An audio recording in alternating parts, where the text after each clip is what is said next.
Can you hear me, nerds? 40,000 of you. Live. 30,000 chat nerds. Nerds! Are we live?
Chad nerds, 30,000 Chad nerds, 30,000.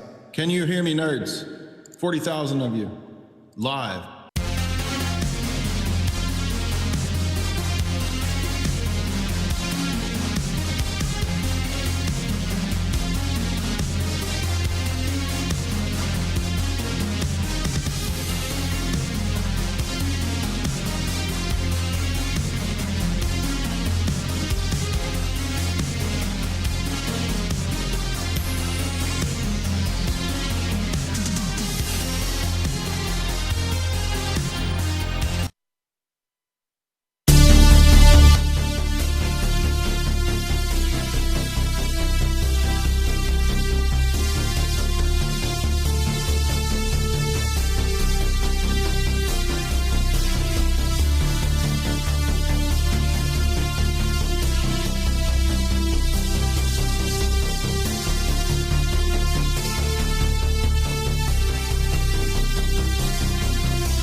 y'all.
All right, what's up? What's up? Can you nerds hear me? I wonder who started the nerd thing. I don't even know. It wasn't me. But here we are. We're back. Welcome to Jay's Analysis. A little bit early on the boiler room. I got things a little mixed up. It's okay. So boiler room is going to pop in here in a little bit, 30, 40 minutes. We'll have, I think, Tristan, Hesher, Spore, and Benny Wills. And then after that, at 9 Eastern, I will switch over to the Jim Joutris interview. So I thought I would just kind of hang with you nerds for a little bit since I screwed everything up. Talk about what we're going to do next on Boiler Room. I mean, not Boiler Room. On Jay's Analysis. So, got some great books in this week. Some of these I've already had for a long time. But, so, if you listen to the talk that we did about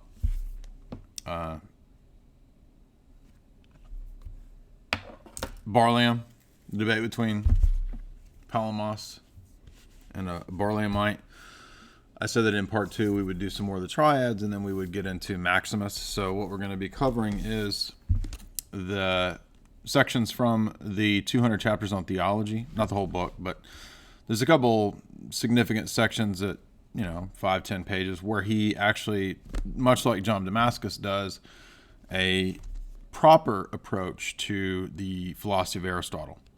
So if you listen to the lectures on Defense of the Orthodox Faith by St. John Damascus, you know that we covered his usage of Aristotle, which he also does in the Fount of Knowledge.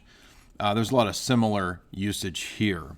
And then we're also going to touch on, I have the fuller version. Many people have Ambiguum 7 through this version, which is okay, but I think it's shortened. So there's Ambiguum 7 in the little book on the Cosmic Mystery of Jesus by St. Maximus, which is just little selections. And actually, the full treatise is in the full On Difficulties in the Church Fathers, which is a really nice 2-volume from Harvard. and it's a little more in depth in here. I think there's more to it. So we get a lot better picture of the essence energy distinction, the logi, and created logi, and what all that means. So we're going to touch on that. And also, we will be eventually doing some Byzantine stuff because this comes up a lot. So I've finally got a hold of and been reading this. Now, I've read the Christological Controversy by McGuckin 10 years ago. I'm rereading it again. And then we'll also be dealing with the Christology of Emperor Justinian. So St. Justinian's Christology, which is, again, normative for us, and the definitions that come up in this book against the Monophysites and the Monothelites. So we'll cover that. And then I decided, yes, for the next Globalism book series, when we get to that, we're going to do Terence McKenna, and we'll do the food of the gods. The food of the gods. The food of the gods. Go on. Excessive on my... I put a little extra McKenna in my McKenna. Did you notice that? Thank you. So that's what we'll be dealing with next. That's the next few books on the in the lineup, in the queue, as the Brits say, in the queue. So yeah, what's up, y'all? Got to kill some time for the boiler room crew to jump in here. Did you guys see Quentin Tarantino's new movie? I did. By the way, we will be taking super chats tonight if you want to support the boiler room. As everyone knows, the advertising milieu has become more difficult in the realm of the YouTube sphere. So that's putting a little bit of a damper on things. I think my ad revenue is down about 33% this month. But that's not just me. That's pretty much everybody. Everybody's having the same issues with ad revenue going down. So if you'd like to support Boiler Room and Jay's Analysis, you can with Super Chats.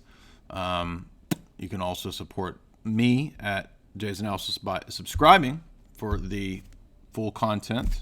Many, many, many lectures. 3 years worth of lectures, talks, interviews, Globalism book series. You're getting master's degree education for $4.95 a month or $60 a year. You can get, of course, signed copies of the books, Esoteric Hollywood 1 and 2. And I did today. I got the memberships tiers approved on YouTube. So people have been asking, you said you were going to do YouTube memberships. Where's that? Well, you have to go through the process of getting that okayed. So I had to wait for that to be approved. That was all approved this week. So now I have to roll it out. You have to make a video and all this kind of stuff. So that will be in the next couple days. Everything was approved. Good news. By the way, the mushroom is the food of the gods, if you didn't know, according to Mr. McKenna. Also, pretty funny that Tristan said he was a polyamorist, maybe because he had trouble getting amor. Could you imagine sleeping with Terence McKenna? It would be like sleeping with a little shriveled up grandfather right next to you. Like he looked like a grandfather his entire life. If you look at his young pictures with his grandfather beard. Papa McKenna, would you like to come sit on Papa's lap and take a ride into the ether sphere?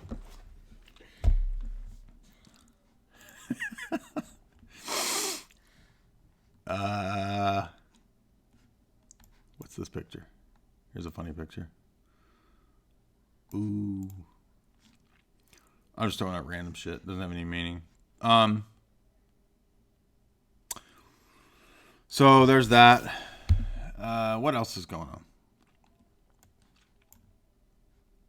And yes, the Boiler Room crew will be piping hot in a bit. So yeah, I want to talk about the Tarantino movie, but I don't want to ruin it for you if you didn't see it, because I'm sure some people didn't see it. I wonder if Quentin hasn't read Dave McGowan. That's kind of what I was thinking. I want to talk about it, but so many of you will tune out because I'll be spoiling it for you because I'm sure a lot of you haven't seen it yet. What do you think?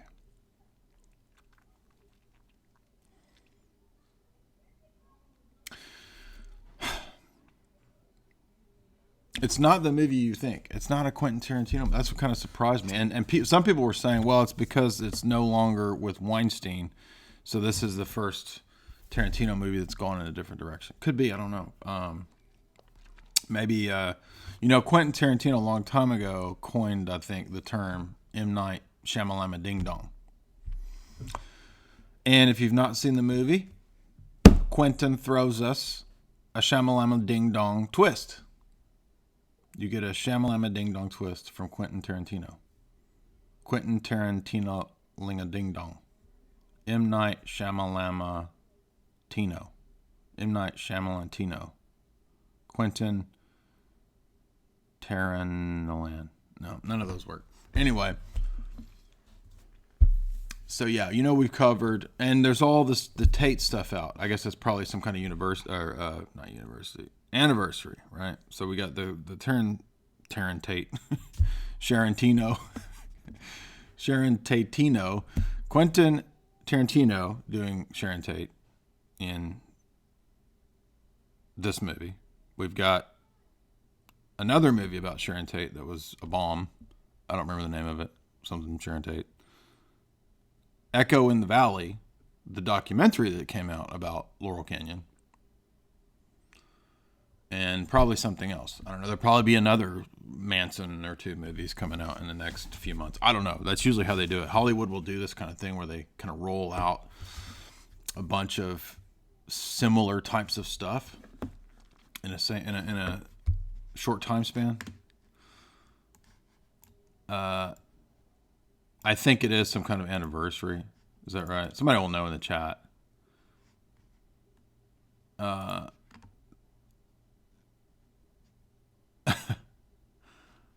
We got some funny commenters. Mushergashi. Anyway. And I've been pondering it ever since I saw it. I'm not sure yet what I think it means. I mean, there's some of the obvious stuff of what it means, but I'm just going to have to go ahead and spoil it for people. I don't know how else to talk about it. So you're watching this movie, and it's scene after scene after scene of different scenarios right prior to the night of the Manson murders. And you're following three or four different characters' sequences. So it kind of has the non-linear Pulp Fiction element to it where three or four different famous people's lives kind of coalesce at the event. And some of it's fictional and some of it is real. And then within each one of the storylines, like in the non-linear Pulp Fiction tale, there's flashbacks. So people are flashing back and flashing forward. And then at times people are seeing their own fantasy. So I liked all that. I thought that was a neat approach. And it's one of those things where the title gives it away. Once Upon a Time in Hollywood. So basically it's spoiler alert. Close your ears right now if you have not heard or seen the movie and you don't want to be, and you want the Shyamalama Ding Dong smacking you upside the head. Close your ears. So it's an alternate version of history. It's how would Hollywood tell the story of the Manson murders? Well, the way it would work is Hollywood would take the story and make it into a happy ending. Now, when I say Hollywood, I'm talking about old Hollywood because Jack Dalton, the Leo Caprio character, he represents older Hollywood. He represents golden age Hollywood. Prior to, Manson events, and not that the Manson events themselves changed Hollywood, but they had an impact on culture as a whole, right? As did the 60s and all that stuff. Counterculture, right? The Laurel Canyon scene. So in other words, it's how would Hollywood give us a happy ending to the Manson events, which is, I thought that was an interesting tale, an interesting twist. Now, the reason we get to the sort of Laurel Canyon type stuff is that we have characters like Jay Sebring figuring fairly prominently in the film. Roman Polanski is there kind of as a minor in and out character because Sharon Tate's a major character in the film. And we have the Manson crew out at the Spawn Ranch, and it's made very clear, which a lot of people don't know, that the Spawn Ranch was an old movie studio. And that's worth telling because there's, clearly Hollywood connections to that stuff, especially given the fact that, if you've read Weird Scenes Inside the Canyon, the whole tale is bound up, not just with Hollywood, but with the music scene, right? So the Laurel Canyon music scene bound up with the Hollywood scene, Roman Polanski, Beach Boys, all Christian Brando, Marlon Brando, Jack Nicholson, all the people that are kind of in these circles and in this scene during that time period. And I wouldn't say the movie is overtly conspiratorial because Tarantino seems to give a lot of nods to all of those things. Now, some people in the fakery community are going to definitely take this movie in a certain way and say that the intention of the movie is to throw you a curveball and prove to you that the whole event is Hollywood. I think some of the event is Hollywood. I don't think the whole event is Hollywood. It's not all fake. Manson was not a main character. I thought he would be, but he's in the background. And actually the Mansonite hoes and lot lizards that are kind of crawling around play a much bigger role. Tex Watson. I think there's a Bobby Beausoleil hinted at character that comes into who's at the ranch.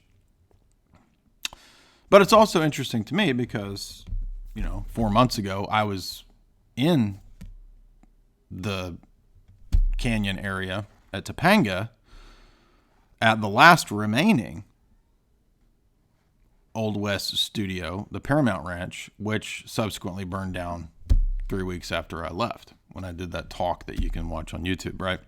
So, I don't know, weird events, but when you see the Spawn Ranch, it looks a lot like the ranch where I was, the Paramount Ranch, which there's still a few buildings, I think, left there.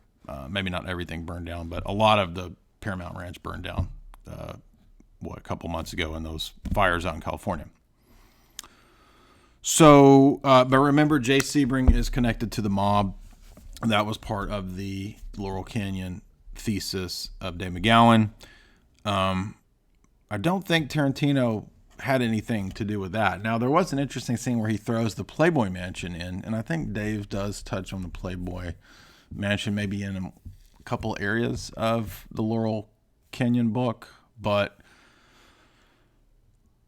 I think at most what we could say is that there is at least a nod to the conspiracy aspects of Manson and Laurel Canyon scene. That's what we could say at most. And then apart from that aspect of it, it's almost like a fairy tale. It's like the fairy tale version of the Manson story, but told from the vantage point of people sort of disparately and on the fringe connected to it. Because Jack Dalton lives next door to Polanski. And so it's like, what would the neighbors think if this event went down? The dialogue was funny. It was more of a comedy than it was a Tarantino movie. Now, granted, there's always funny scenes in Tarantino films. I think overall I like about 6 of the 9 Tarantino movies. This being the 9th. The dialogue is usually very well written. I'll give him credit for that, and I don't mind the homage pictures. Kill Bill and all that being an homage to kung fu movies and whatnot. Grindhouse, homage that he always does. there are a zillion movie references in this. That's the other interesting element, was that if you're a movie buff, you will enjoy this movie because it's packed full of references to The Great Escape, Steve McQueen, movies that are great films. Old Hollywood films constantly being referenced. I'm talking like the old Western type stuff, which I don't really care. I'm not into Westerns. It's not my deal. But there are some good Westerns, right? We'll give some Westerns credit. Clint Eastwood movies are good. They're definitely good. So that was not the movie I expected. Quentin Tarantino threw me for a loop, and Shyamalama ding-donged me. I'm sorry, I said Jack Dalton. Rick Dalton. Excuse me. Yes, I have a lot going this week, by the way. So I'm a little out of it. So I'm trying to prepare for a lot of different things. So we will have Reason and Theology channel is going to. He did not want to do a debate. He wanted to do a Q&A on Palimism and Roman Catholicism. So that'll be in a couple days. Was prepping for the Jim Jatras interview after Boiler Room tonight, which will be exciting. So Jatras, of course, former U.S. diplomat, consultant, GOP consultant, very prominent, well-known guy. Also Orthodox. So we're going to have some great discussions relating to Orthodox theology, geopolitics, Russia, Russiagate, all that kind of stuff tonight after Boiler Room. And then I will be debating Matt Dillahunty. I'm sure everybody knows who Matt Dillahunty is. Famed atheist Matt Dillahunty. We will be debating on my channel August 8th in the evening. I forget what time. 7 p.m. Eastern. August 8th. So 1 week from now, me and Matt Dillahunty on theism. I will be debating Mark Brahman. I don't know exactly the date, but that will be in the next couple weeks probably. Mark Brahman is the Vedic Buddhist guy. I don't exactly know his positions. I've heard of him, but I've not listened to his views. But I'm told that typically he wants to sort of challenge the notions of the Old Testament. So he takes a neo-pagan view. So I'll be having a debate with Mark Brahman.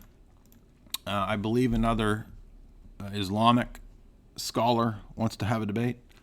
I don't remember who it is, but not Paul Williams, but a different person. And so a lot of debates lining up in the next few weeks. And then, that's all I can think of.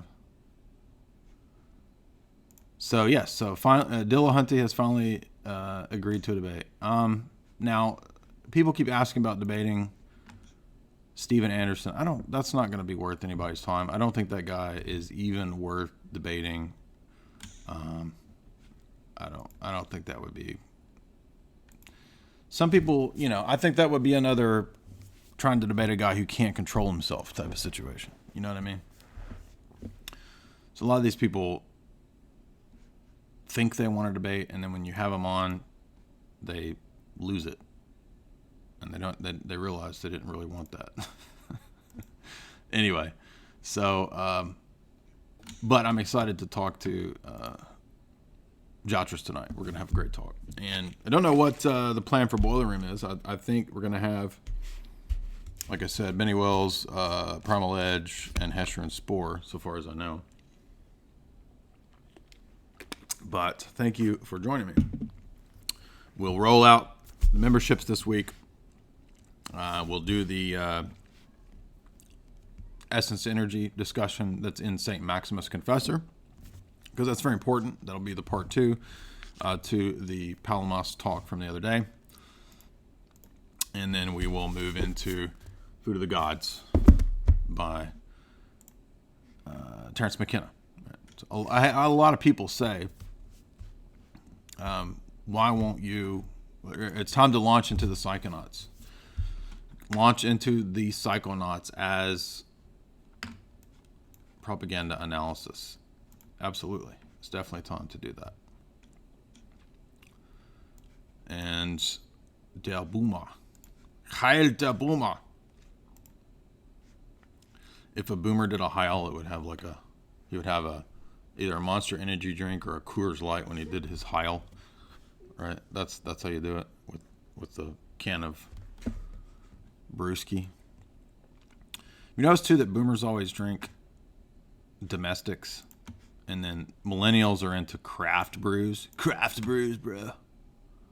Yeah, anybody who keeps doing, I don't care. We won't be interacting with those people again. So that's all done, and that's all done. It's in the past. When's the music?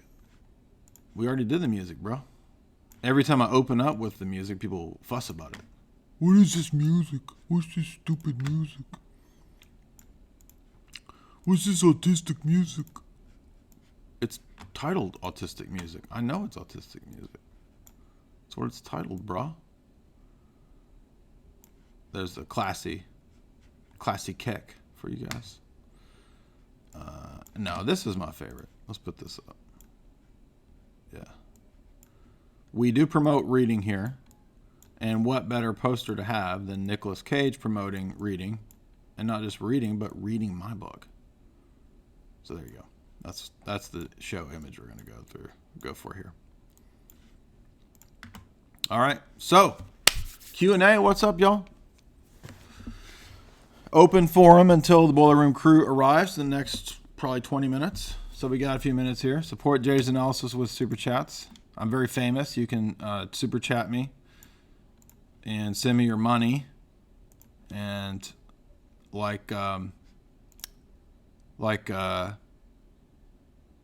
does CBN? If you just put your hand on the screen right now, I'll heal you. Those out there, there's somebody in the audience who's got a broken gallbladder that needs to be healed, and I'm sensing that you're feeling this pain kind of right in here. Your gallbladder is right in here, and I just feel like it's time for that pain to go away. Put your hand on the screen right now and repeat after me.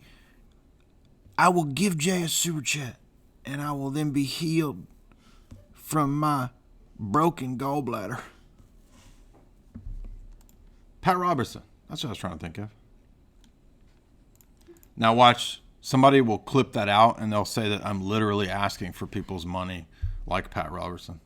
Because there are people who really don't get jokes, and they'll think that was real. All right. Who's got the broken gallbladder? Send me your super chats and it'll go away. I promise. I'm sensing somebody's got bad gas from pizza that they ate, and it's time to just let it go. Let it go like the super chats. Free the super chats like the built up gases in your tummy. Just free them. Relax and free them. We're doing a reverse Pat Robertson. Peter Popoff. He did that too, didn't he? Yeah, Popoff. Nick Coppola. Robert Tilton did that. Yeah. Tilton is the one that they do the fart preacher joke from. Because he's always grunting, and everybody made the viral videos. And Peter Popoff, he would sell the miracle water and the blessed blankies, the blessed hankies. Any thoughts on Once Upon a Time in Hollywood? I just talked about it for 30 minutes, Jolene, but thank you. Thank you very much, Jolene. Always appreciate Jolene. Talked about it for 30 minutes. You must be arriving a little late. That's okay. I said, I think it was a twist. It was a shamalama ding dong twist that Quentin Tarantino threw my way. I didn't expect it. I thought it was a good movie. And it was a wild ride. It was a trip. It's like building up, and then the final crazy sequence is not what you expect. And I thought it was good. I thought it was a really good movie. And the dialogue was hilarious. There was a couple times where I was laughing really loud. The Leo Caprio character is really funny. And if you understand him as kind of a clown, it becomes funny. I thought Quentin Tarantino made a great fantasy comedy, is basically what it is. All right, Tony Gutierrez, $2. I'm a new Jay's Analysis member and a convert from Romanism. Well, welcome. Glad to hear that. Welcome to Orthodoxy. That's a blessing. I'm getting those messages every day. A lot of people converting from Orthodoxy, Protestantism, even paganism and the occult. And thank you guys for the support. So we know we're doing the right thing. We know we're on the right track because we get so many messages every day of people converting. All very good news. For example, as we just saw a few days ago, thank you for all this, helping me discover Russian Orthodoxy, recent catechumen, skeleton. Thank you. By the way, I think I missed last week's super chats, so I feel bad for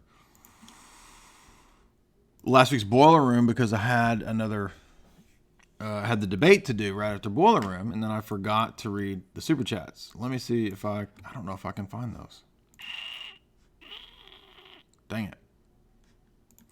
I promise that I will try to dig those up because there's some way you can go read the old super chats somewhere in the archives of this stuff. But anyway.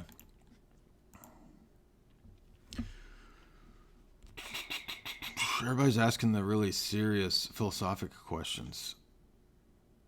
Anybody have any less serious questions? Boiler Room number 238 will be commencing shortly.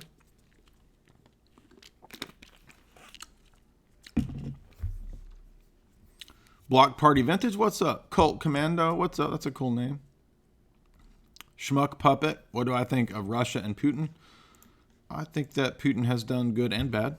So I have a pro and a con analysis of Putin. I think that there are areas where he could be more consistent with his professed Orthodox Christianity, but he's done a lot of good for Orthodoxy at the same time. So it's not any clear either or there.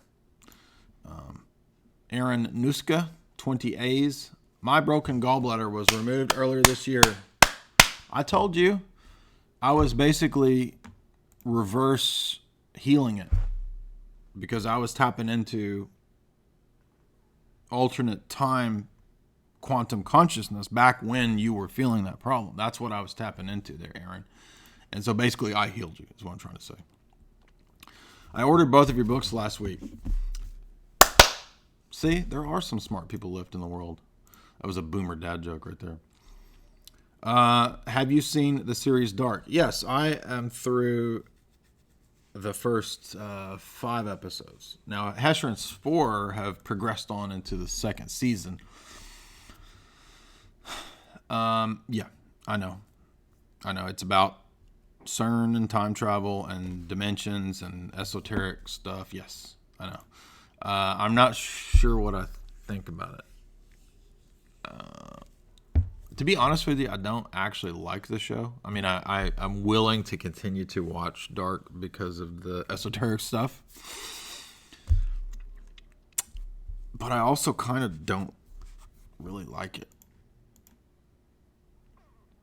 I'm not saying I won't continue to watch it. But it is, it's getting into the 80s. It's like a darker adult Stranger Things, basically, is what Dark is. German. It's not bad. It's well made. It's a good drama. You got the weird, creepy stuff going down. I like a lot of the elements. It's just something about once we start getting into the time loop stuff. Time loop stuff is really getting on my nerves, man. I mean, it's like, how many times can we present the time loop crap? The Last Avengers was time loop crap.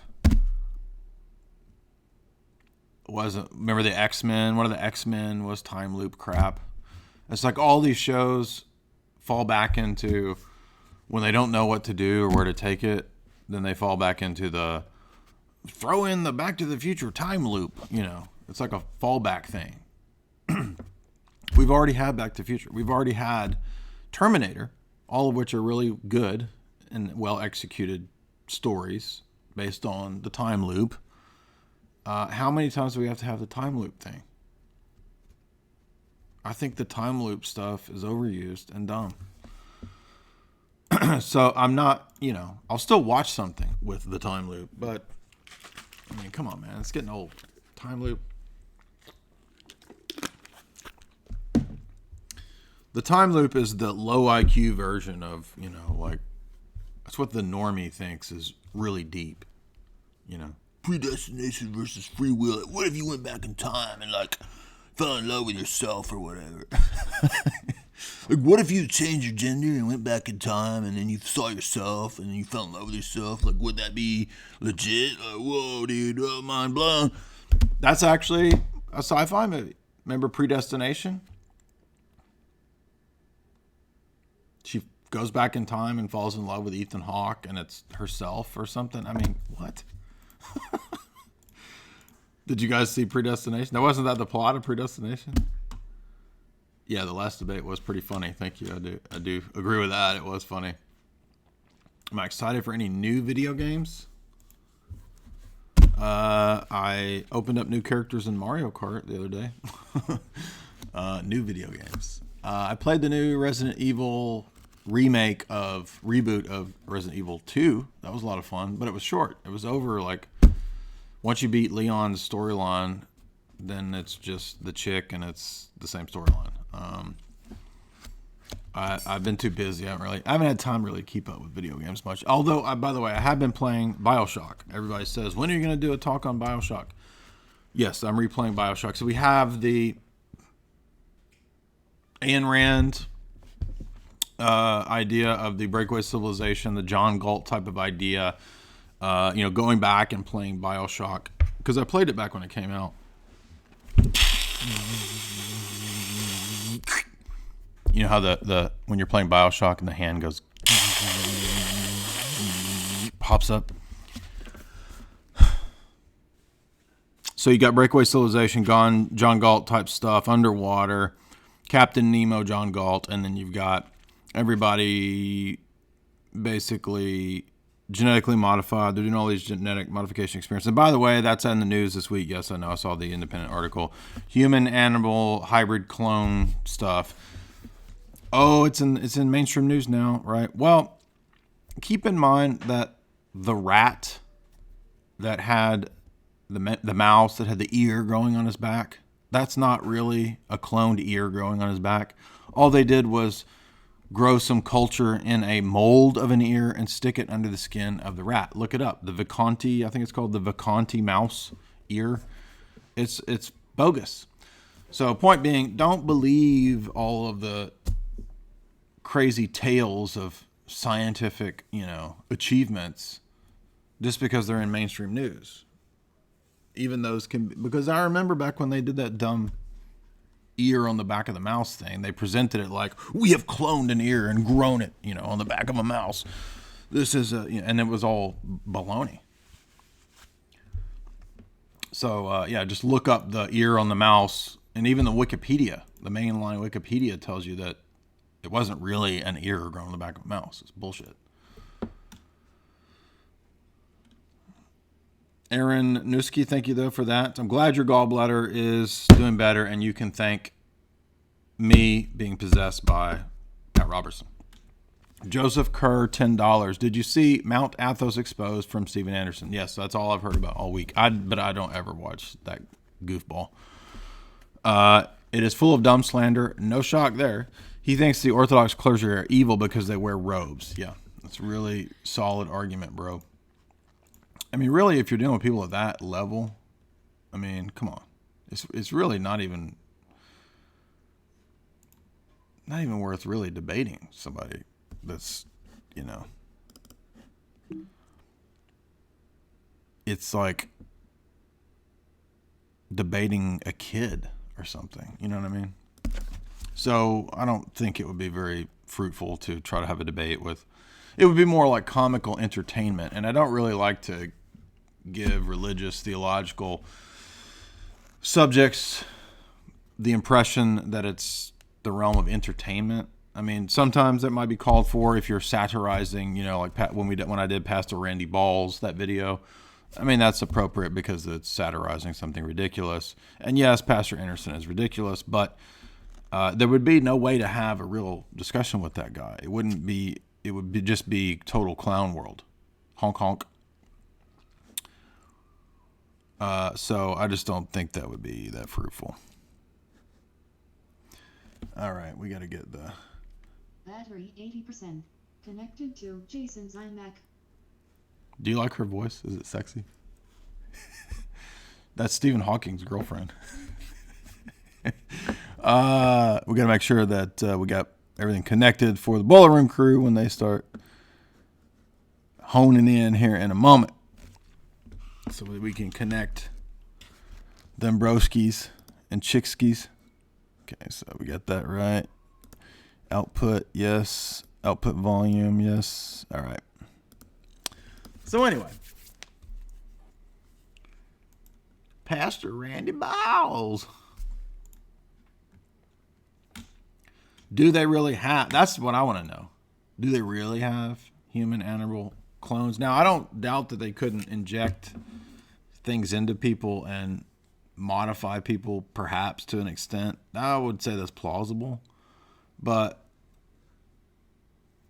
you know, like X-Files level shit with people with gills and web feet. I mean, I know that people could be born with web feet, but I'm saying like they could take somebody that has web hands and feet or something and say, oh, we genetically modified them with, we stuck, you know, fish sperm into their body and they're part fish, or, you know, come on. I don't know if I believe that. We put fish jizz into this guy and now he's got web feet. He's growing scales, bro.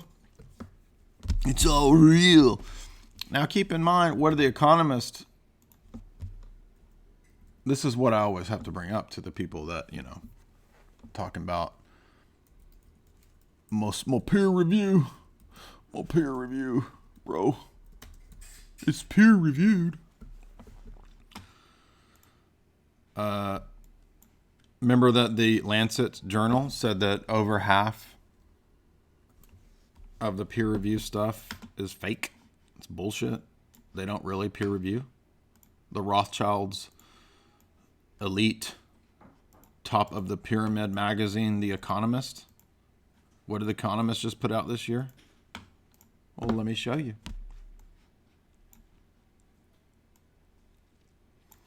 Some science journals that claim to peer review do not do so.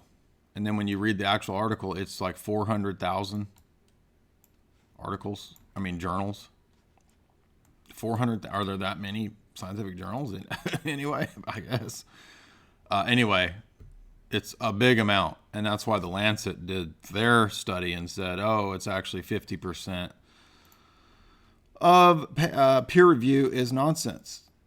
Now, my mom did editing for peer review journals in science for many years. She was a copy editor. So I have some familiarity with this process because you realize that it's corporations, you see. Science is not neutral, and only like the most low IQ goofus Richard Dawkins Dennett type followers would literally believe that science is neutral, right?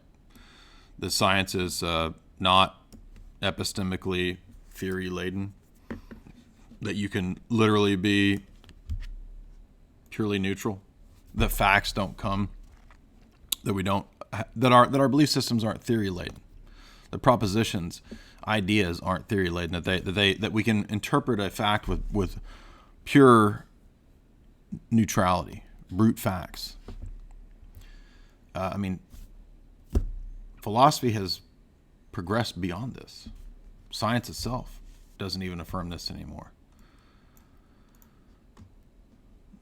There were genetically modified soldiers in Syria. Both Syria and Russia brought this up. Well, okay, but what does that mean? Does that mean that they have wings coming out of their back? Can they go invisible? I mean, what does it mean to have a genetically modified super soldier? I'm not saying there aren't super soldiers. I mean, you could have a chip stuck in your head, right? Biometrics is part of all this. Biometrics is just another arm of DARPA and this whole transhumanist type stuff. And GMOs and genetic modification also fits into that. I know about what the claims are, but again, just because something's claimed, what does that mean? All I'm saying is that just because you have a genetically enhanced, modified, neural, maybe Elon Musk already has chips in his head. Maybe Zuckerberg already has a chip in his head, or they have like a, some kind of advanced contact lens where they can scan people already, like Terminator or something. I don't know. I wouldn't be surprised. And they'll call that kind of stuff genetic modification or something.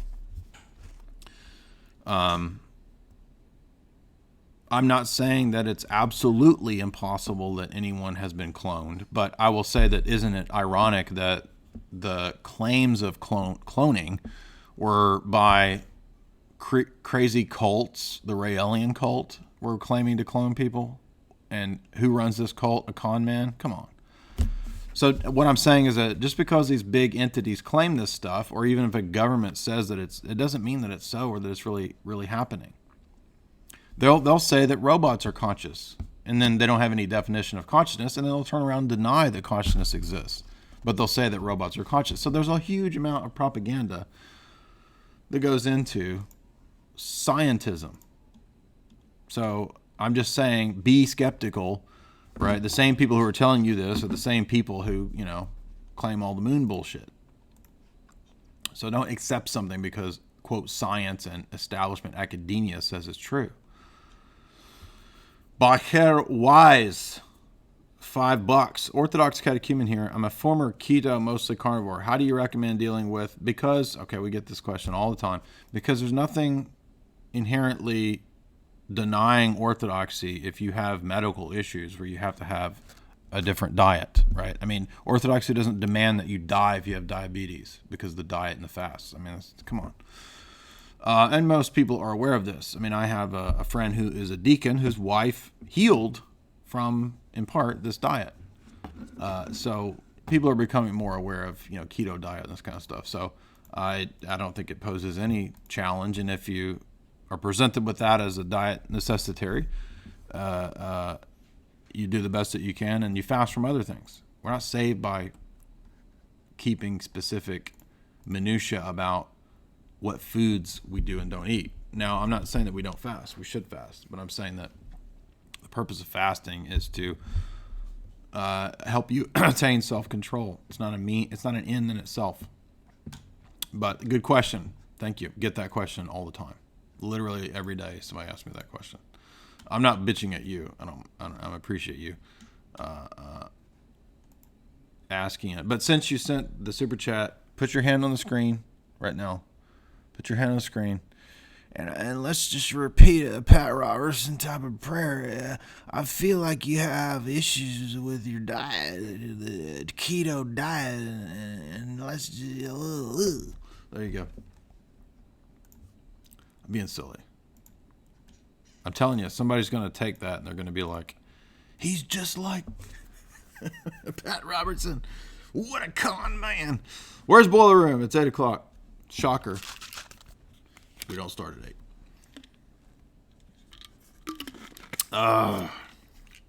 We got a nice crowd. Thank you all. 230, 40, 50 nerds tonight. 250 almost.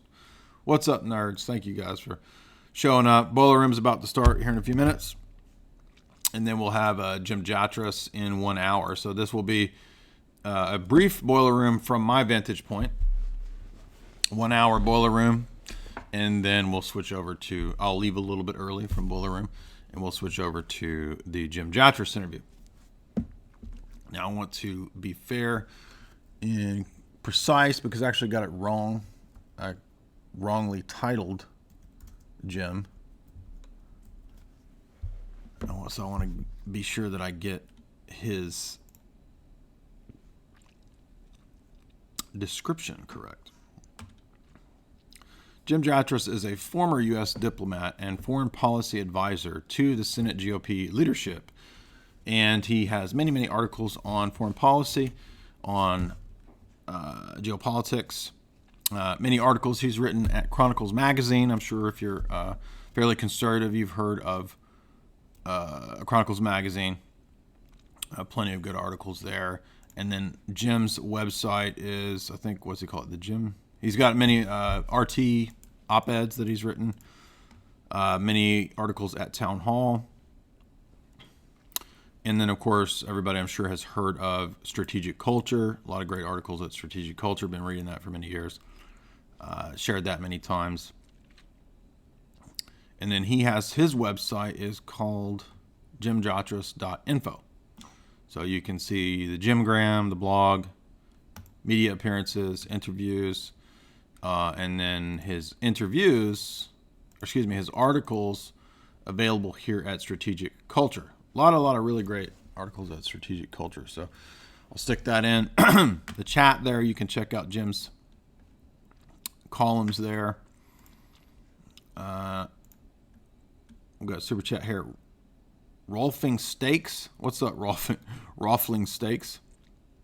Jay, this is a hypothetical question, but what would you do if you found undeniable Masonic symbolism in your place of worship? Well, I would say that sometimes Orthodox churches, for example, have the Eye of Providence, and the Eye of Providence in itself is not Masonic. Now, a lot of people get mistaken about this because Freemasonry adopts the symbolism of all world religions. It will incorporate them because Freemasonry wants to be the universal science of human psychology and religion, right? So it sees itself as the kind of a replacement for Catholicity, right? It's the competitor to Catholic Orthodoxy, Catholic Christianity. Not saying Roman Catholic, but from the mind of the Freemason, it's in competition with Orthodoxy and Roman Catholicism, surely. And so that's why Orthodoxy and Catholicism have rejected the Society of Freemasons officially. Now, that doesn't mean that there aren't infiltrators, and that doesn't mean that there aren't people that compromise their perspectives and their views. There are.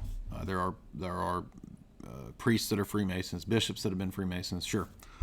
And again, sometimes this is on the down low and it's secret and we don't know. This is another reason why donatism can't be true, because you can never know if somebody was would you doubt your whole faith system because of somebody was secretly a Freemason? Well, we don't know. So donatism therefore is not true. But anyway, if then we understand the context of symbols, that they have different meanings in different settings. Everybody's familiar with the sun wheel. Right? This goes back to ancient Vedic stuff, and then it's appropriated by Alfred Rosenberg and Himmler and those people, right? So it has a different meaning in different contexts. The pentagram has a different meaning in different contexts. Sometimes it's just the Vitruvian man, right? Symbolizes humanity because man has 5 points. Sometimes it's supposed to signify some kind of, positive witchcraft, right? How would we know if I just drew a star what the context was? Well, it would depend on why I drew the star, what the intention was, and what the context and setting was, right? So I can't universally say, you can't look at symbols as only having one layer or one meaning. They have different meanings based on different contexts. An inverted cross, is that always satanic? No, because it's the cross of St. Peter. Peter was crucified upside down. So it's not magically inherent in the upside down cross itself that it's evil and has the power of evil, if the context in which I'm using that symbol is to discuss Peter's crucifixion. Now, if I'm Anton LaVey and I'm using the upside down cross, the intention is to counteract Christianity. The intention is evil, you see, and the context is evil. It's not magically evil in and of itself, right? The number 666 is not inherently magically evil, right? God is the author of all numbers. All numbers reflect the divine mind. All right, we got a boiler room. What's up? What up, guys? All right, you guys are live on my end. Do we want to? Do I want to take a pause for a minute, or you want to go ahead and go? Let's see. Can you take us like a 70 to 90 second pause? We can. Let's do that. All right, you guys, thank you. 70 to 90 second pause. We will be right back with Boiler Room number 2,377,000. I don't know what number it is, but the next Boiler Room in the next few minutes.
Water and coated the pool side slide with grip tape.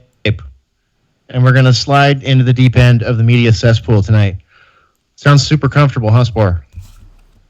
Oh, yeah. Yeah. You get to be first down the slide. Welcome. Yeah, all right. Welcome, everybody. The original Social Rejects Club is back. The show that is too conspiratorial for your normie friends. The show that's not conspiratorial enough for your tinfoil hat wearing friends. The show that's back each week to help massage out the knots caused by the media feeds with that slow boil, culture war, and transhumanist encroachment. Boiler Room is here for you, so let's see what's going on since last week's meeting of the Alternate Current Radio Brain Trust. Real quick, we're broadcasting on Spreaker. Visit Alternate Current Radio on Spreaker.com. We also broadcast Boiler Room on iHeartRadio, Spotify, Apple Podcasts, Google Podcasts, a bunch of others I'm forgetting. But get that Spreaker app for kick-ass mobile listening. It's a really good app. I highly recommend it. Great for in the car, out and about, walking around, at work, etc. And, of course, visit us on the web at alternatecurrentradio.com. All right, let's get right into it. We'll do support shout outs later on, but we want to keep things moving tonight. So, on the show tonight, we've got the author of the Esoteric Hollywood books, the host of the Jay's Analysis podcast here on alternatecurrentradio.com, the host of Hollywood Decoded on Gaia TV, and the dude simulcasting on the Jay Dyer YouTube channel this evening, Mr. Jay Dyer. Welcome back to the Boiler Room. How you doing? Jay Dyer is no longer here. He's now the household of the spirit of Terence McKenna. I've purchased the food of the gods. All right, he's popped through. Jay Dyer has smoked the Joe Rogan DMT, and he's popped through the membrane into that very colorful beyond. Welcome, Jay. Glad to have you on the show. Thank you, Hesher. All right. Okay, let's head on over to one of the minds behind the amazing Joy Camp team, the proprietor of BennyWills.com and the Benny Wills YouTube channel. Mr. Benny Wills, welcome to Boiler Room. How you doing this evening? Hey, Azure. I'm good. How are you? I'm very good, very good. So glad you're able to join us this evening and looking forward to seeing what the media slop houses have for us to dissect. Yep. Glad to be back. All right, excellent. And one half of the Primal Edge Health team live out of Ecuador tonight, and the host of the Primal Edge Health YouTube channel, Mr. Tristan Haggard. Tristan, welcome back to the Boiler Room. How you doing? What up, dudes? Dude, I'm not just in Ecuador, dude. I'm in like cyber hyperspace right now too, man. Dude, I just want to let you guys know that if you go to darpa.com/Rogan, use coupon code PP in the poo-poo, and you can get down on one of the beta tests of Neuralink, dude. And if you use that coupon code PP in the poo-poo at darpa.com/Rogan, you can totally get in on this beta test. Dude, I got to tell you, Neuralink is lit. If you use my coupon code, I'll get a small percentage, just doing a little entrepreneurship and whatnot, dude. But little small percentage goes to me, and you will get 3 free hits of Digi DMT in your Neuralink, dude. So, yeah, check it out, bros. Whoa, they've got Digi Neuralink drug delivery systems now. Wow. Oh, my. All right, we got to check out that coupon code sport. Write that one down. Yeah. PP in the poo-poo. PP in the poo-poo. Hard to remember. Okay. I'm sure we'll be reminded. All right. Well, that leaves my beautiful co-host here in the Boiler Room, the DJ Mastermind of Anarchy with Spore Mixtapes here at alternatecurrentradio.com, and the curator of all things Whiskey Tango Foxtrot on the interwebs. Her name is Lovely Spore. Lovely Spore, welcome to the Boiler Room. Thank you. Always excited to be here. Yes, well, always excited to see what kind of train wreck you're bringing us to break ice with. So what are we going to analyze on the Boiler Room tonight first? Well, it was a tough week. There was a lot of really weird stuff that came out in the news this week, which sometimes it's kind of dull out there. Sometimes it's, I don't know, sideways, upside down. I don't know. This week was just weird. And I landed on, I'm going to actually use the title of my favorite titled article here. Jeffery Epstein planned his own baby-making factory to spread his DNA and to have his penis frozen after death. Whoa. Wow. Well, I mean, this is kind of big news. And this it seems like most articles come from the New York Times version of this. So, I mean, that's a very clickbaity title. Well done, The Sun. yeah, frozen penis. That'll get anyone to click on it. Yeah, and what's being discussed here in the New York Times article is basically gossip. So it's an insider that says, and I don't know, I mean, what we do know of Epstein, I can't help but lean to the side of like probably true. Very likely. Yeah. Clickbaity, yet very likely. Okay. Yeah, but it is, I mean, it's basically gossip. So that what they're saying is that Epstein is it Epstein or Stein? Whatever, you can call him whatever. Okay, so he, well-known billionaire who's known as a convicted pedo. That's correct, right? He was convicted. Yeah, anyways. So he has been musing with some business people, political people, and even very high-level scientists. and talking about his wanting to fill his 33,000 square foot home in New Mexico with 20 women. 33,000 square feet, huh? Yeah. Wow. Goals. Yeah. With 20 women to Fill it full of hose. inseminate. Oh, God. And this is really, I mean, the article is really strange because it's like, it has like, it's just kind of all over the place. When at certain points it says business people, and then sometimes politicians, and then at one point it says that he wanted his penis and his head frozen, but the insemination would have nothing to do with that because the insemination is all about having his sperm frozen, which would be through his sac, not his penis. So it's a really weird thing that's totally buzzing around. Yeah, what's the frozen dong for?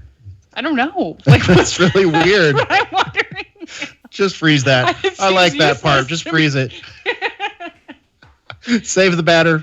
There was also talk of him using his big, extravagant parties to kind of do a sort of screen test of women that he would want to have in his home that would be inseminated by him.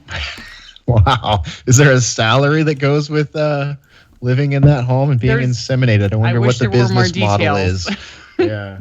All right. Well, of course, it's all sources, no quotes, nothing strict to back up there, but nobody really, I mean, nobody wants to come out and say, hey, I'm Joe Blow and I was hanging out with Jeff on this date and here's what a quote of what he said. Well, they did put some of those in the article, but I wasn't familiar with these names, and they were basically like, I don't have anything to say about that. Everything I've read about him recently is disgusting, so I have nothing to do with him. So Eyes Wide Shut is real, right? I mean, this is Eyes Wide Shut mixed with View to a Kill. Remember in View to a Kill, the bad guy in the Bond film? It's the last Roger Moore film, and the bad guy is Christopher Walken, and he's Max Zorin, and Max Zorin is doing DNA genetic experiments to perfect a bloodline, and also he's a Silicon Valley elite. So it's like Epstein mixed with Elon Musk, basically, is who Max Zorin is in the last Roger Moore Bond film, A View to a Kill. If you've not seen it, please go watch it. It's a lot of fun, and it has the Duran Duran soundtrack. It's really good. That's right. I forgot about that. Duran. That's a great comparison there. And like he was, I mean, I say he was like he's like not here anymore, but he's. We're all predicting him getting shanked in prison. Yeah. But he was really interested in funding projects similar to this one, or like this one, or including this one, where the prospect of financing. Okay, so basically, sorry, I'm going to back up. I just jumbled all my words. So he invited all these high-level people, scientists, business people, politicians, and was financing their projects. So it made it so these people, they didn't really give any backlash to what he was trying to convince them of. So it's like, I mean, he's kind of paying off his opinion to them. And he was bankrolling in efforts to identify, this is a quote, bankrolling in efforts to identify a mysterious particle that might trigger the feeling that someone is watching you. I thought that was really weird. I already feel that way. I don't need a particle. Right? What do you mean a particle? I always feel like somebody's watching me. There's the one. Okay, so he wants like a paranoia particle. Yes. As though we need that. That can be applied to people. Okay, great. He also criticized efforts to reduce starvation and provide health care to poor, because doing so would increase the risk of overpopulation. Wow. Well, just full on. Starve them out. I have to say, I watched a bunch of clips that were related to Adnan Khashoggi, the weapons dealer, and Trump did buy his yacht, the Nabila, turned it into the Trump Princess. Trump then, of course, used it more so for parties and whatnot as part of the Trump cruise line and all that kind of stuff. Like you could rent it out if you were, staying at Trump Towers or whatever. But it's just interesting because Adnan Khashoggi is connected to Epstein. If you watched any of Burmes's recent videos, Burmes has pretty much tracked the whole Epstein stuff pretty closely, and Burma's talked about the fact that Epstein was connected to Adnan Khashoggi back during the Iran-Contra period, which is a fascinating connection. But the reason I said all that was that if you boiler rooms back, if you remember, Tristan mentioned the yacht, then, and it was true, that yacht that Trump bought from Adnan Khashoggi was the yacht used in the MGM Bond film. I don't remember the Bond villain's name, but that's the one that's like not part of the canon or whatever, where it's Sean Connery doing Bond, but it's MGM Bond. Never Say Never Again, I think. And then that same yacht was then sold to Bin Talal. Prince Khalid. Yep. Yeah, Bin Talal. Yeah. Crazy set of connections there. Jeez. So it's an actual bond vote. That's crazy. Well, the guy who owns it now owns like 3% of Twitter, and his son is a big investor in lab-grown meat companies as well as vegan propaganda outlets, and even owns a YouTube channel called Plant-Based News on YouTube. Oh yes, we've seen that one before. So we've got some converging interests and converging agendas here. We're starting to see a lot more of that as we look into various agendas that are so popular in our news feeds and in culture and all this stuff. It's pretty crazy. Yeah, there's a YouTube video that's really good. And of all people, it's the Robin Leach talking about Adnan Khashoggi from the 80s. And it goes into that yacht and all that stuff. Didn't people try to connect him with Alex Jones at some point? Like Alex kind of got somehow linked in with him in some internet sleuth stuff. I don't know if it's true at all, but you ever heard those rumors? No, I haven't. But go ahead. With Khashoggi? It was something to do with one of the radio networks or GCN or something. I don't know. I don't know the details of it. I think GCN somehow may have had some loose connection to Khashoggi. I don't know. Okay. I used to follow some of those dramas, but it's been years. I have no idea. Well, yeah, this is like 10 years ago that I heard about this. I have no idea what the heck it is. Sorry, I shouldn't even brought it up. He threw his money around everywhere. So he was like if you watch the Lifestyles, the Rich and Famous interview with Adnan Khashoggi, he's like putting money everywhere. He was producing the movie The Cotton Club. Adnan Khashoggi put a bunch of money into that, of all things. Whoa. Yeah, he put money into everything. He was just, because he had, back in the 80s, I mean, I don't believe that these are really the world's wealthiest people, but according to the public perception of who the wealthiest people are, back in the 80s, it was supposedly J. Paul Getty in America. Getty had like 10 or 4 billion, and they claimed that Adnan Khashoggi had 10 billion. So he was beating, Getty by 6 million or 6 billion or whatever. Anyway, there's actually a lot of interesting connections, though, in that, of all places, that Lifestyles, the Rich and Famous interview. Well, anybody want to take any bets at this point as to whether Epstein's going to survive the prison and trial process? I bet he stabs himself in the back 100 times. Yeah, there you go. Yeah, I personally can't say. It's unclear. I'm shaking the magic crystal 8-ball, and it says things are unclear. Check back. Can you believe it, though, that we really are ruled over by billionaires and zillionaires or whatever that act like Bond villains? I mean, people on yachts floating around with sex layers and, giant islands and underground fortresses. And it's just, we live in a Bond movie. It's crazy. It's absolutely bananas, dude. I mean, geez, I loved the Bond movies when I was a kid, and it just seems so fantastical at a certain point as like a teenager and a mid-20s person or whatever, and then all of a sudden it just becomes more and more realistic the further into this path we go, Yeah, I was. It's like a Bond movie crosses like Battlestar Galactica. Yeah, dystopian like, Bond movie, basically. Yeah. Yeah, it's like it's so weird because I'd never seen that show or anything until I met Hesher, and that was a long time ago. And I was just like really, I mean, that I thought it was a really good series, and I've never been into sci-fi, the newer version, not the older version. I haven't seen the older one, but this whole technocracy, the way it's just been on rapid rate, like showing up in our faces so quickly.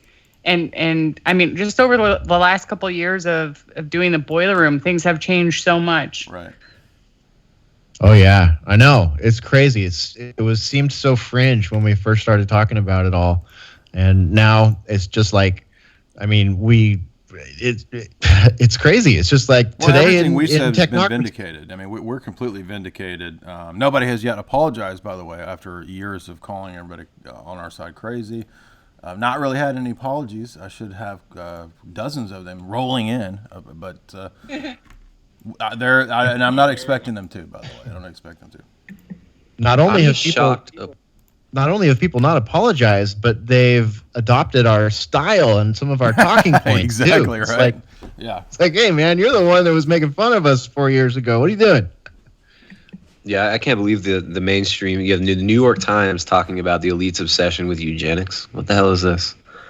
Like, how are they going to spin this? I don't. To me, I just keep waiting for like the punchline to come and just switch it all around. It's kind of surreal hearing them talk about these things. Yeah, man, it is absolutely freaking crazy. All right, let's see here. Spore just dropped me one. Okay, well, since we're sort of in the realm already, do you want me to intro this one, Spore? Yeah, go for it. Okay, this is out of Cosmos magazine. New robo skin mimics human neuroarchitecture. So in Singapore, scientists are unveiling a membrane that will let robots react to external stimuli in milliseconds. So University of Singapore have created this electronic skin which will permit robots to detect temperature, pressure, and any sudden unintended movement of objects in their grasp. They've named this skin ACEs, which stands for asynchronously coded electronic skin. And wow, this is going to make the cost of sex bots go up, I bet. Sex bot prices just doubled, tripled, who knows. They say that it overcomes several problems associated with previous attempts to bestow a sense of touch to robots, and should, the researchers say, quote, enable them to work collaboratively and naturally with humans to manipulate objects in unstructured living environments. Whatever that means. Means in your pants. Yeah, I think you might be onto something there. Current designs for pressure-sensitive robo skin fall foul of information processing hurdles. Sensors are read serially and thus periodically to create two-dimensional map of changing pressure inputs. So yeah, this is a huge upgrade, I suppose, when it comes to robot life. Right there. Upgrade your robot. Make sure that robot knows when when it's brought you the wrong type of soda and you have to slap it in the face. Right. You want that robot to experience that fear, right? I don't know. I'm just trying to figure out what's going on here. Very Skynet, very Terminator-esque, very Battlestar Galactica. Good one, Spore. Thanks. So the stuff is it's coming. It's coming. It's here. I mean, if they're telling us, you know how it works, folks. If they're telling us about this now, just imagine how long it's really been around in the black bag operations. Probably a very long time. What do you guys think? Do you want a robot that can feel when you slap it? Pinch it, tickle it, whatever. I think it's more like on the tickling end. That's enticing people I with. think you're right. This is about porn stuff. Next level, tickle me elbow. It's like, you know what? It's this really sad separation from human connection, where, you know, people that are lonely are going to be drawn to this. They're going to be, and a lot of people at this point in time, you know, they live off their phones and their computers, and they're not having real human connection, and they're going to crave that. So this is can answer a lot of people's problems, and it's a really great way to lure people towards this sort of way of being where they're completely disconnected with other human beings and they're connected with their faux partners. Yeah, you won't have to marry a fence or a roller coaster or the ocean or a tree anymore. You can marry your robot or your Scarlett Johansson doll with asynchronously coded electronic skin. You can identify as a robot and then have a community to be in. If you're already one of these people that is so diverse you have no group to be in. It says in a proof of concept described in the research paper here, the reporters report the operation of an array of 240 mechanoreceptors powered by a single electrical conductor.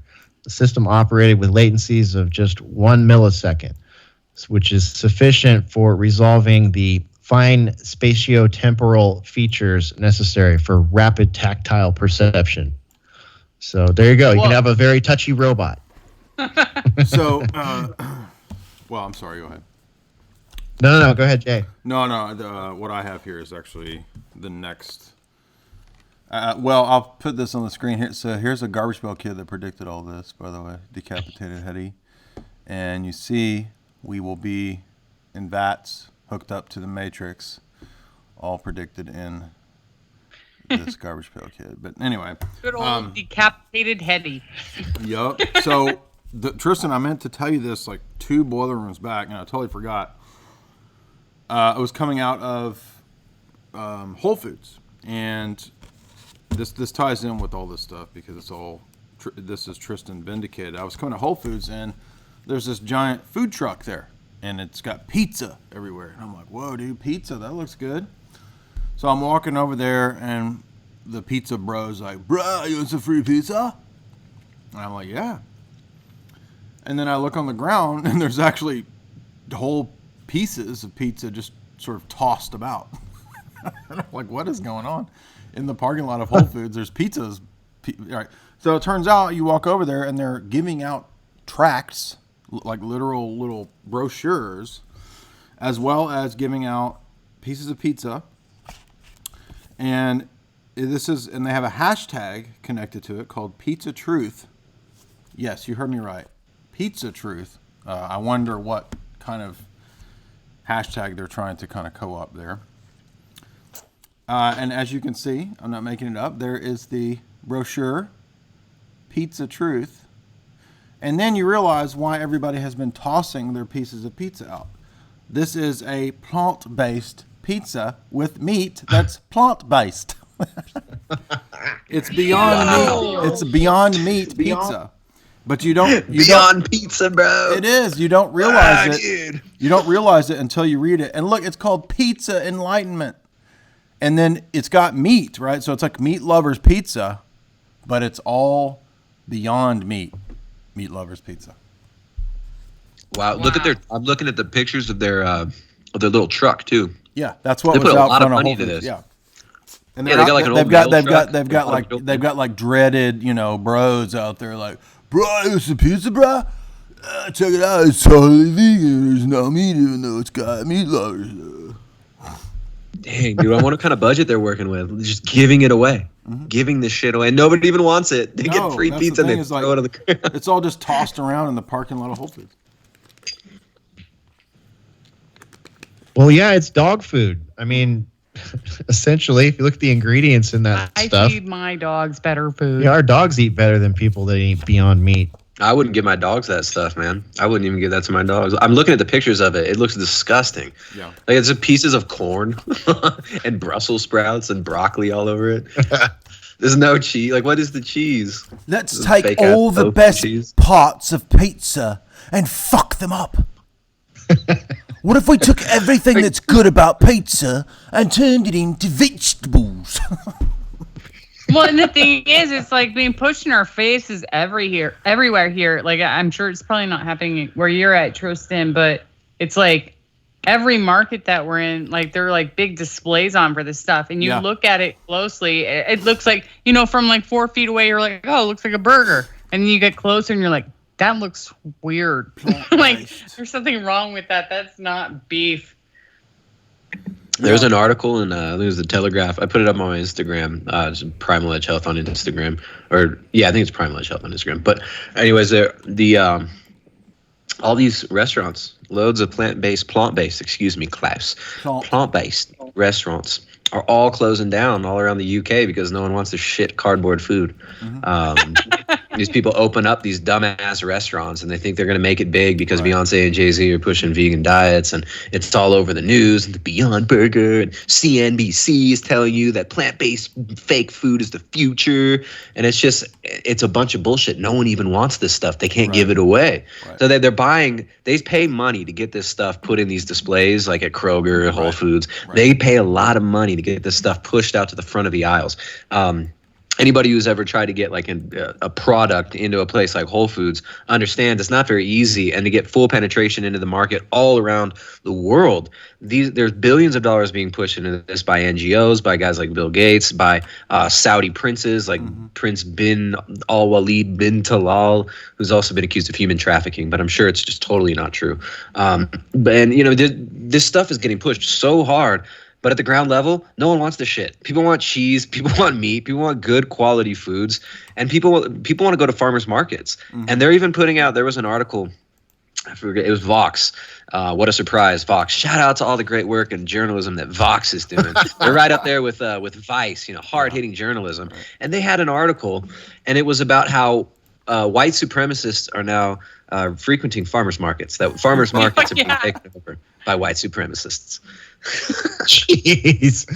I've been to plenty of farmers markets. I've yet to see supremacists there. It sounded like I remember reading this. You posted it in our chat there. It was a couple weeks ago, so it's not like super fresh in my head, but it sounded like some people that went to the farmers market kind of knew of people that were selling there, and they looked into like their social media and then decided that they would be called like Nazis or white because they were Republicans or something. Yeah. Someone probably had like a MAGA hat on or something. Yeah, exactly. It was like totally. I mean, they're like, that guy's selling incense at the market, has a friend on Facebook in a MAGA hat. Time to wear my Antifa black suit and cover up head helmet and bang my head into a Starbucks wall.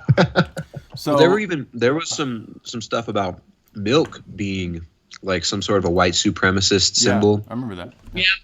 So that's the thing, though, is I started noticing not just at the Whole Foods, but at the other health food stores and other places, even sort of the mainline groceries. They're like you said, Tristan, they're being paid obviously to push this stuff because when you go, like, I don't eat these nasty pizzas. I gave up pizza a long time ago, but when you go to the aisles, you see like they're pushing out pizza that has any meat on it, and they're putting in all this veggie crap and this fake pizza. And then when you go into the so-called health food stores, I actually think they're probably going to start phasing. They're going to try. I don't think it'll work, but they're going to try phasing out meat. Period. They're going to have the health food stores are going to try to convert over into being these kind of plant-based, grain-based type places, and they'll just get rid of meat. That's what they're going to try to do. Absolutely, you're completely right. Sorry, I got food in my mouth. But Whole Foods I think it was Kentucky or maybe somewhere in Louisiana, somewhere Whole Foods put up a plant-based meat section, all right, with all the fake meat, Beyond Burgers and all this shit that is made out of bamboo, cellulose, wood chips, and GMO fake hemoglobin made from GMO soy.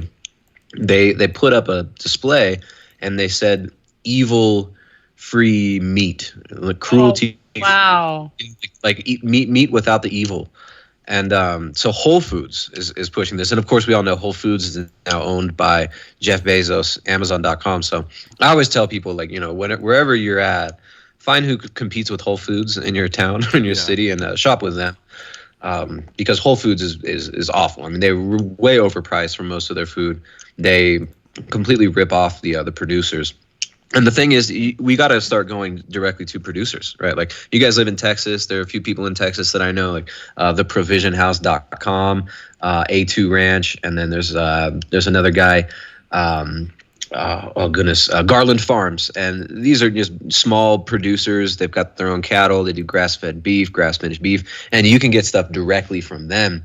And that's the model that I think we should start moving towards, right? Just going directly to the producers, cutting out the middleman as much as we can, right? And not everybody's able to do this, but yeah, it's going to get harsh. It's going to be really hard, and they're going to try to drive the price of meat up. In China, sorry, I'm hearing a little echo. In China, there was a big alleged outbreak of swine flu or something, so they had to kill off like half of their swine herds, and so a lot of the price on pigs and on pork is probably going to go up pretty soon. Dude, I'm looking at and we're probably. Go. I'm looking at the Play School pizza. It looks better than the Sweet Earth pizza. Play School is in like a Play-Doh factory. Yeah, like gummy pizzas and Play School Play-Doh pizzas look better than the plant-based pizza. Like the plastic pizzas that the kids have in their playhouses. We went to a couple years ago found out about a pizza shop in our town that's like really reasonable priced, and you can choose everything on your pizza. And you know, when we're like low on money, it's like, all right, let's just go get. I mean, it was like I think $11 or something like that for that pizza that we could split and be dinner. And we stopped going there, you know, when we shifted our diets, and then they came out with the cauliflower crust pizza. Mm-hmm. So, and it's not something we don't usually eat cauliflower anyways, but it just sounded like, all right, well, this has got to be, I mean, maybe we'll have that sensation of having a pizza like we used to, you know, it's like, I mean, there are some nostalgic, you know, memories of that. And it was good. If it's got real cheese on it, it's probably good. It was really tasty. And then if it's a cauliflower crust pizza, we did the fatal mistake of looking at the ingredients, and it was like it was like 7 different types of starches with like a little bit of cauliflower in it, you know, and then of course got our digestive systems let us know it wasn't that great. You probably feel better eating the wheat pizza than that kind of stuff. You're better off eating just like normal pizza. Yeah. Yeah, cauliflower crust. It's more than just cauliflower, folks. Unfortunately, sorry. We found the same thing about the Starbucks. They have what they call it's like an egg cheese bite, something like that. They're egg bites or something. Yeah, and eggs. There's eggs, bacon, and cheese in it. Yeah, we're thinking, okay, well, if you happen to be on the road and you need a proteiny breakfast.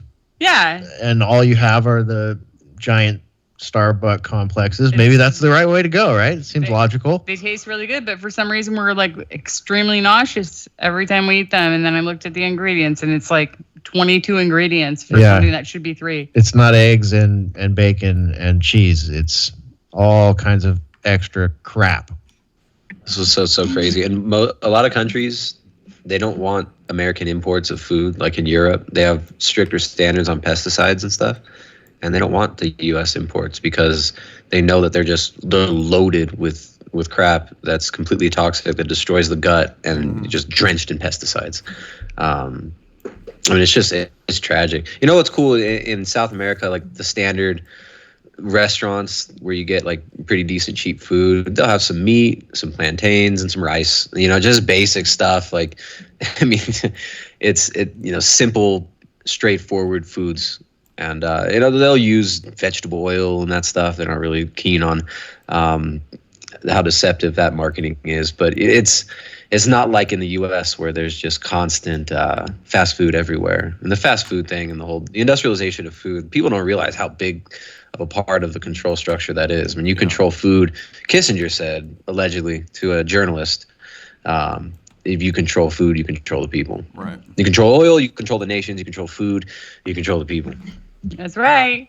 All right. Well, by the way, I gotta head out. Got an interview I gotta do. But yeah, everybody can, if you're not interested in the geopolitics interview, you can continue at alternatecurrentradio.com with the Boiler Room crew, and I'll be speaking here in a moment to Jim Jotras. So I apologize that I couldn't schedule it in a different way, but thank you guys for the last 50 minutes of Boiler Room. Hey, glad you were able to Yeah, join thanks us, for man. joining us. Yeah, have a good stream you're heading off to, and I'll be sure and link it on tonight's show page, so everybody that hears this on the podcast can go find that when they're done with this show. All right, man. Y'all have a good night. Remember, you guys want to get it out on the beta test of Neuralink and get a free hit of DMT. Coupon code at joerogan.com. Coupon code, put the PP in the poo-poo. Later, bro.